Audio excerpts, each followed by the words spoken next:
And that's the question we're trying to answer today, inshallah. So let's do this together.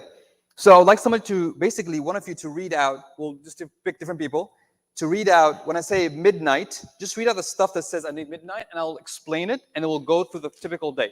Now, before I go there, the word routine, it's not, the Prophet Muhammad did not have a typical routine like a 9 to 5, like, we normally think of routine. But this was a day in Medina during the last 10 years of his life, how it typically evolved. Of course, not 2 days were the same. There's always different things happening different days. But it's different things, but it's typically how his day looked like. So don't quote me and say, well, what time he had lunch that day? What time he napped that day? It wasn't the exact same routine every single day. It was variable, but typically this is what his day looked like. And that's what we'll cover out today, inshallah. So if I'm going to ask a brother on the right to start us off with midnight. So read what's happening in midnight, please. What says midnight? Just read out what goes on midnight.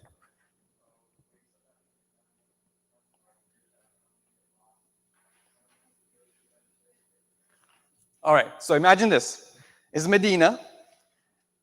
It's midnight. Let's zoom into the house of Rasulullah sallallahu.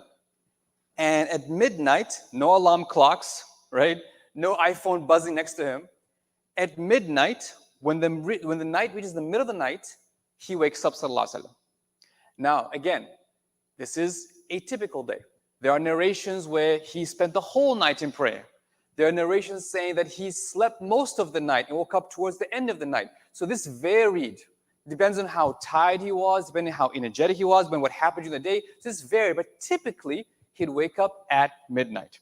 All right, so he wakes up at midnight, prepares himself, he would pray the Tahajjud prayers, and after performing the night prayers, sometimes in his home, which is a very small room, or it'll be in the masjid, which is attached to the home, then he would do something interesting. He would go out to the cemetery. Now imagine this, it's like someone going out to the cemetery middle of the night, right? He'd go out to the Baqiyah cemetery, and he would pray for the people who were there. Think about the loyalty of Prophet Muhammad for his companions and his friends who passed away. That even after they died, he didn't forget about them. He still prayed for them after they passed away. So he would continue. So let's read what happens before the end of the night, please. If you can read what happened before the end of the night. Yeah. So before the end of the night. All right. So he's praying. Then 1/6 of the night is left. What does that mean? If you take the number of hours from Maghrib till Isha, from Maghrib till Fajr, right? Take number of hours from Maghrib till Fajr. Divide that into 6 parts. So imagine if Maghrib was 6 p.m. and Fajr is 6 a.m. to make the math simple. It's 12 hours from 6 p.m. to 6 a.m. Divided by 6, it means the last 2 hours. So when the 6th of the night is left, he would take a short nap. Why? Again, he's been up since midnight. Or sometimes he's been up for a larger part of the night. So he needs some rest. So he'll take a short nap. He'll take a short nap, and then at dawn, if somebody from this side, inshallah ta'ala, at dawn, what happens?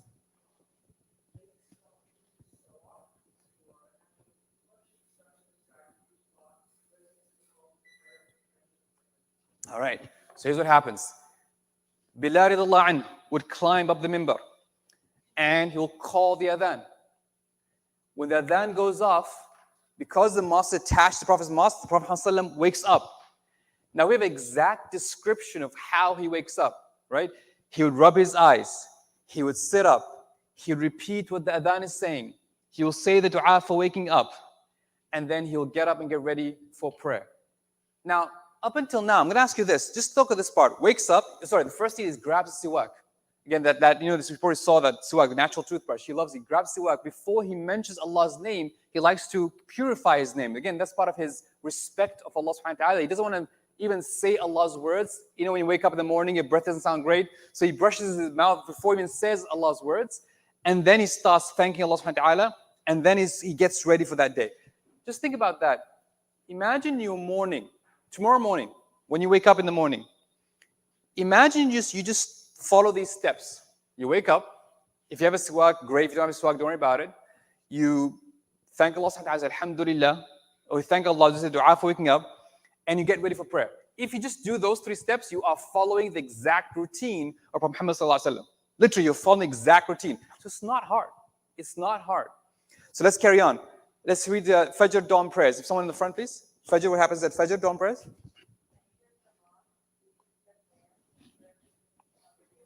All right, so he prepares himself for prayer. Then whenever the adhan goes off, the companions are now gathering in the masjid, right? And once everyone is gathered up, Bilal radiallahu anhu would come to the house of Rasulullah sallallahu alaihi wasallam and says, As-salah ya Rasulullah. It's prayer time ya Rasulullah. Prophet Muhammad sallallahu alaihi wasallam would leave his house, which was Ajay masjid, with his left foot. He would say dua for leaving the house. He would enter the masjid with his right foot, say dua for entering the masjid, and he would lead the Sahaba in prayer. He will lead them in prayer, Fajr prayer. After Fajr prayer, after he'll do the adhkar, he'll turn around and he'll start talking to the companions and saying, Kayfa asbahtum? How did you wake up? Where's so-and-so? I haven't seen this person in a long time. Did anyone see a dream last night? He'll ask about their dreams. Let me share a dream I had last night. He'll give them what he saw last night. Maybe sometimes new baby borns were born overnight and they'll bring the new baby born to the Prophet ﷺ and he would give them tahniq at that point. So various things happen in this post-Fajr period, after Fajr period. And he'll sit in that congregation until sunrise. And sometimes he might sit quiet, he might not even converse with the companion, he might sit quietly, remembering Allah subhanahu wa ta'ala. So let's hear about what happens after sunrise. If you can read what's happening after sunrise? Yeah. This is after sunrise.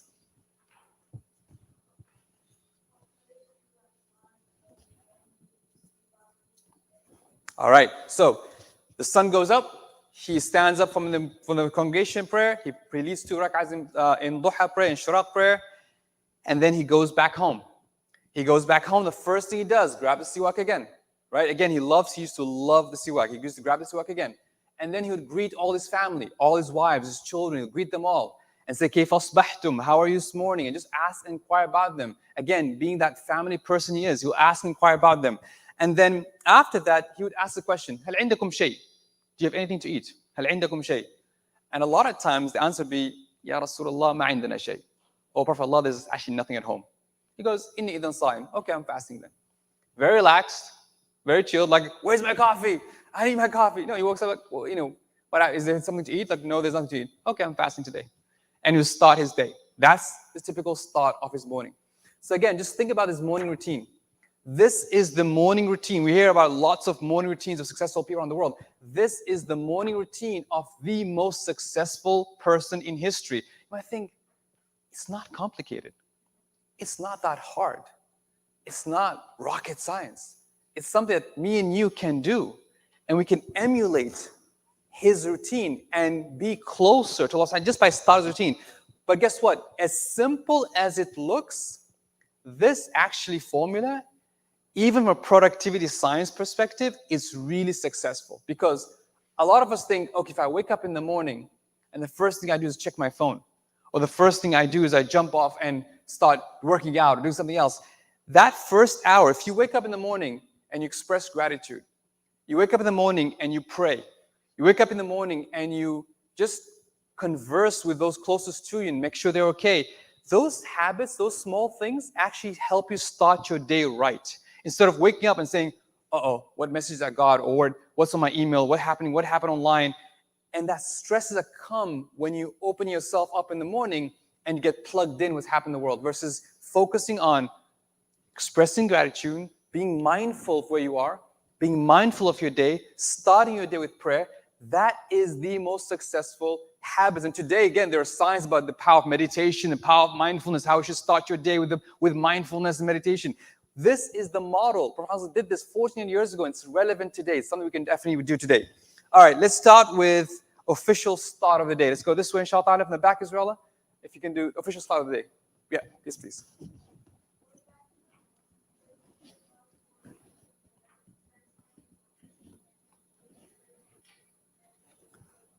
All right, so he's gone home. If there's breakfast, he'll eat breakfast, and breakfast like dates and milk if it is. If there's nothing, I'm fasting, he'll come back to the masjid, and that's kind of his headquarters. So all the companions sometimes will come to him. This is where a lot of delegations would come. Sometimes there'll be some major issue happening in Medina. He spends time teaching the companions on this time. And this is around like 7 a.m., 8 a.m. in the morning till like 9, 10 a.m. And he'll spend his time teaching them and spending. That's where kind of his official start of the day. Now, after that, around 10 a.m., you can say that mid-morning period, he'll go before noon. He'll visit some of his relatives. So he might visit his daughter Fatima. He might visit his grandchildren. He might go to the Medina market and buy something from the market. He might have guests come over his house. So this is where he actively goes out and see what's happening in the community. And this will continue until before Dhuhr time. Before Dhuhr time, he'll do something interesting. He'll take a nap. You might think, wait, Prophet Muhammad ﷺ, he's a busy man. He's got lots on his plate. He needs to save humanity. Take time to nap? Like, what? Take time to nap? Like that? Shouldn't that nap should be like the last thing? This nap is not for him. He takes time to nap. And that's very, very important. Again, today there are countless studies showing the importance of napping, even 10, 20-minute nap. There was a study done on pilots, and they were asking pilots how long they can keep riding a plane without being sleepy. And half the pilots were given a 20-minute nap. The other half were not given a nap. Those who napped for just 20 minutes were able to fly the plane for an additional 10 hours. Those who didn't take a nap weren't able to fly that plane for that long. So just a 20-minute nap made a huge difference. And that's why nowadays companies like Google and Apple have napping pods and places you can go nap in the middle of the day because they realize the importance of a nap. Again, the most successful man that ever lived, he knew that naps is important and he used to take a nap. That's why the power of naps are very, very important. So you take a nap, and then something here that I mentioned happens earlier, that sometimes before Dhuhr, some food would pop up from somewhere. Some guest would bring some food over and say, oh, by the way, your neighbor sent some food. Even if he's fasting that day, let's say it's a voluntary fasting, he might break his fast and eat what from that food is. Or he might pass by some companions and they're preparing a small meal. And say, Ya Rasulullah, please join us. And this meal might be something really simple. It could be like bone soup, like something very basic, something very simple. And say, Ya Rasulullah, please join us. And he would sit down and he would eat with them. Or sometimes he would go and again, either some gifts would come to his household and he'll break his fast and actually have the lunch. Again, he didn't have a typical breakfast, lunch, and dinner. If food was there, he would eat. If food is not there, he wouldn't eat. He didn't structure his day around meal times. A lot of us, we wake up in the morning, what's for breakfast? We have breakfast, what's for lunch? We have lunch, what's for dinner, right? We always ask, what's the next meal? What's the next snack? His meals were not that big part of his day. Meals were like, okay, there's food, I'll eat. If there's no food, I won't eat. Let's look into the Dhuhr prayer. Dhuhr prayer, if someone can read me what happens in the Dhuhr, please. So, inshallah, what happens in the Dhuhr time? Yeah. Yes, yep. Yes, please. Dhuhr prayer.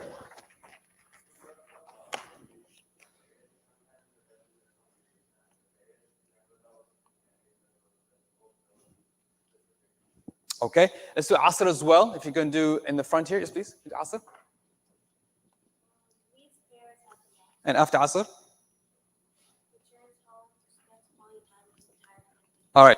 So Dhuhr to Asr happens. Dhuhr time, everyone's to think about it. Medina at that point, Dhuhr time was actually a big deal because a lot of companions already took their nap as well. So everyone's pretty awake at that point. They've had their nap, if they had a meal, they had the meal, and they'll show up for Dhuhr. So a lot of time, any important announcements were to be made was actually made after Dhuhr. You know how here we have most important announcement after Isha? Well, in Medina time, most important announcements, because everyone would be awake and alert, would be done after Dhuhr.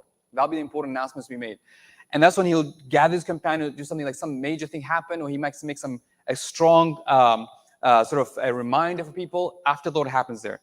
After Dhuhr, it's something he'll go to different tribes outside of Medina. That's why sometimes he'll tell Abu Bakr as-Siddiq, please lead the prayers for Asr, because I might be late coming back from where I need to go. And then after Asr, he'll lead the prayers, and after Asr, for Asr, he'll lead the prayers in Asr. After Asr was mostly strictly family time. Now think about it. After Asr is in the US right now. Think about after Asr. What's after Asr? That period after Asr. What is that period known as?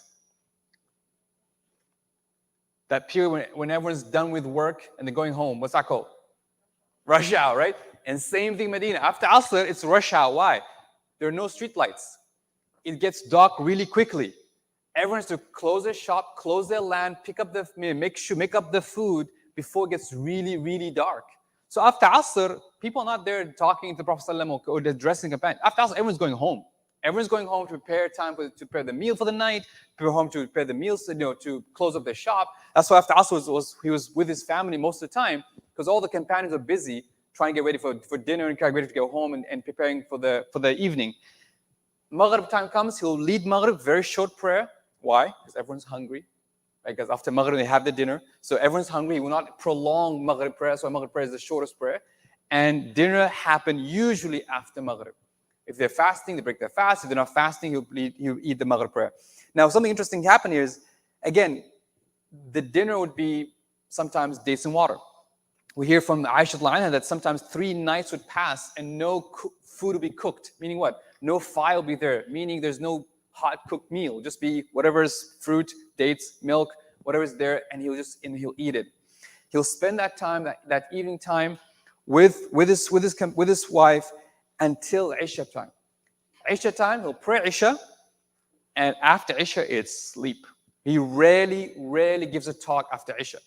He rarely gives maw'id after Isha. He rarely goes out and spends time after Isha. Sometimes he might go spend time with some companions for he needs to discuss something very privately, but after Isha was known to be sleep time. In fact, to the point when Allah subhanahu wa ta'ala told off the companions when one day he had a gathering in his home and they were a bit overstaying their time, Allah revealed verses saying, after you have your meal, go home. The Prophet needs to rest. He needs to be, alone. Give him some privacy, give him some time to rest. So after Isha was much his resting time.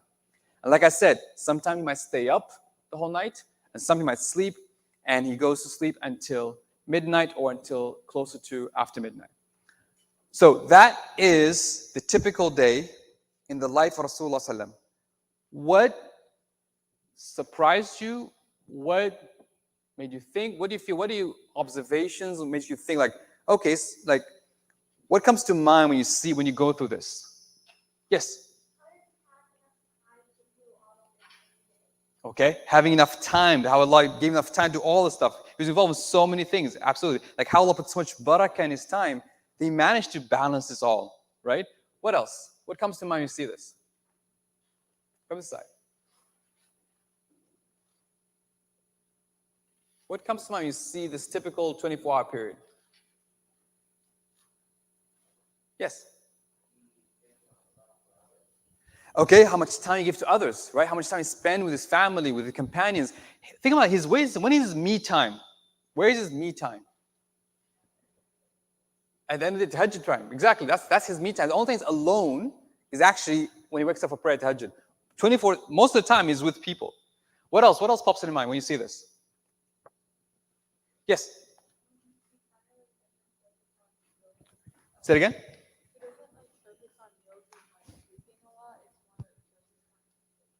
Love that, exactly.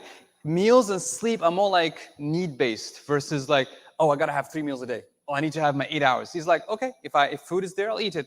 If there's time, I'll sleep. And if I can wake up, I'll wake up. It was very very fluid. It was not this structured, I have to have 8 hours. Sorry, I can't talk to you. I have 8 hours of sleep. I need to go, I have to my lunch or my breakfast. It was very fluid, very relaxed, very fluid, that it was not that stressful. You never see the Prophet stressed out. You never see I'm busy. Have you ever, this is the one thing that's fascinating. None of his family members, none of his companions ever complained, said, Ya Rasulullah, you're too busy for us.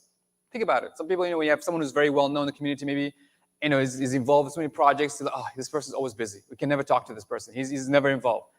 None of his companions, none of his family members said, Ya Rasulullah, you're too busy for us. That is mind-boggling. Given how much he was doing and how much Allah, he was there, that is mind. But you know the secret why? The reason why they never complained, not because they were out of respect. Yes, that is one. But also because he was there. He was fully there. Like when he spent half an hour with you, that half an hour feels like an hour. When that spent 10 minutes with you, that 10 minutes feels like it fills you up because he was present. He was there. He was not distracted and not being there as well. Anything else? Yes, please.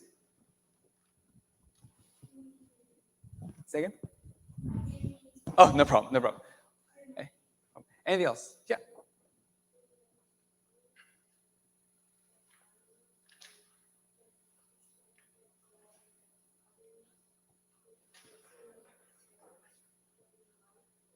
Yeah, and how his routine is based on the 5 daily prayers. That's how he structured his day. His day was built on the 5 daily prayers. Think about it: Fajr, Dhuhr, Asr, Maghrib, Isha. That's how he structured his day. Now think about it. Now the next step is, well, how does this apply to me? Again, the question was, this was the Prophet ﷺ. This is 1400 years ago. This was in the Arabian desert. You might think, well, does this apply to me today? And I want you to take some time. That's why I gave you this poster. Put it up in your bedroom, put it up in your home, and just think, how can I live even a part of this day? For example, like we said, morning routine. Maybe I can do the morning routine. Maybe I can squeeze in a nap in the weekend. Maybe I can, after Maghrib, have dinner. Even if you do those small things, you are following his example. So don't feel overwhelmed by this and think, oh my goodness, too much, oh, I can't do this. Think that maybe I can actually live my day. And if I can just structure my day around the 5 daily prayers and have the intention to follow and be like Prophet Muhammad ﷺ, this could be a starting point, inshallah ta'ala. Any questions?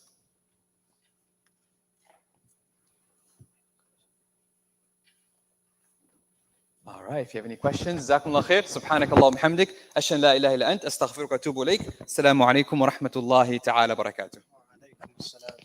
Jazakallah khair. Jazakallah khair. Yes, go ahead.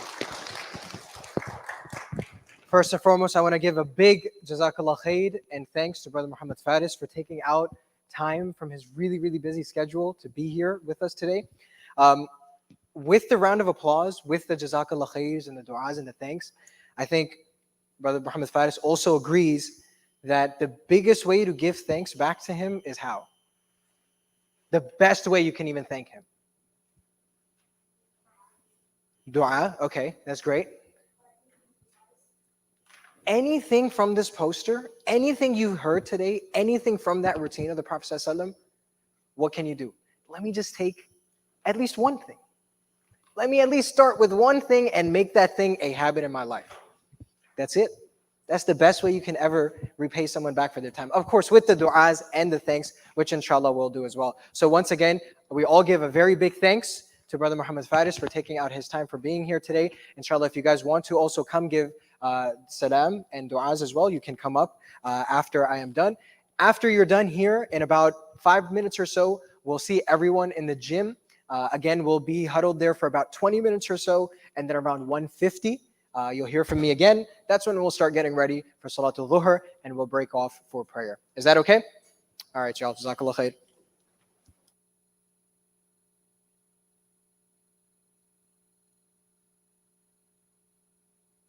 By the way, the posters are for everyone to keep. This was a special gift from Brother Muhammad Faris and his company.